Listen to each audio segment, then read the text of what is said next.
I was an art restitution lawyer for 10 years at a firm called Roland and Associates in New York.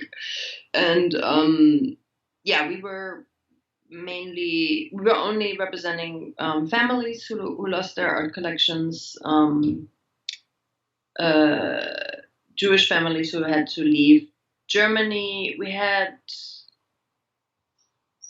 a couple of French cases, but not mainly cases that took place where the loss took place in Germany. I know there are a lot of difference between this period and today because there was a lot of super ugly things going on. But I would like to understand what's the process for people to have an idea that art could be a safe haven in a way. I would like to understand that. So, what is your perception about that? So let me think. I mean, so it was definitely from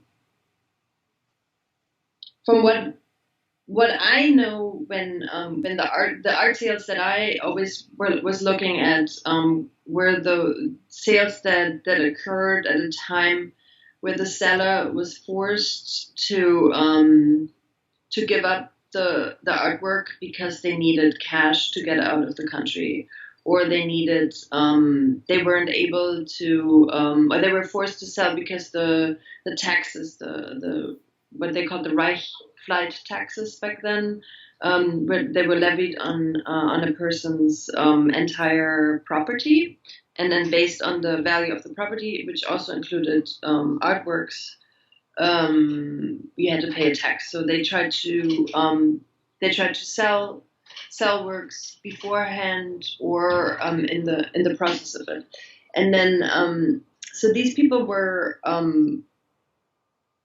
forced to sell, and then the art dealers, of course, got the works at a very profitable margin, at a very profitable price. So they could purchase the artworks at a low value, and then they were bought by people that were either in Switzerland or in America, in safe haven countries that had enough funds, and of course had a really good opportunity to buy something at a low value. The same thing that happened in Switzerland with the Lucerne auction in, God, when was it? 19.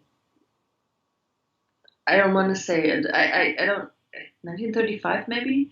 There was like a big auction at Fischer, the auction house in Lucerne, and all these artworks, like all of a sudden the art market, the sales were booming, but the prices weren't high. So it wasn't really at the time a means of kind of good investing. I think people were more like the stock markets function today, when people aren't like institutional, or like investors are buying the stock, like oil or whatever, like, or cruise line stocks that are super low right now because they think that it's a long-term investment and this comes up. So in that way, I think the market during the war, the art market during the war,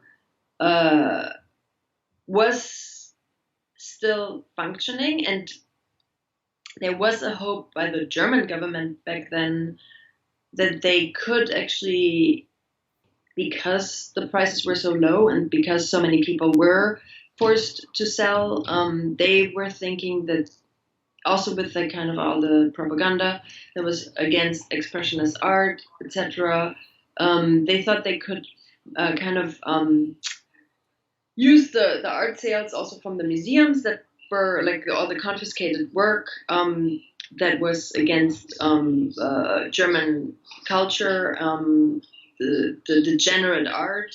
They wanted to use it for weapon, for kind of getting currency for war, to get money for warfare. However, that was always that was like it was actually a failed attempt. They couldn't raise enough money. It was just not enough money that they could make with the works. But the government actually actively tried to use those. So the law was enacted that declared art by Jewish painters and any kind of like political work as degenerate. So it had to be removed from the museum, and it was thousands of paintings that a lot of them were sold in Lucerne at that famous Fischer auction.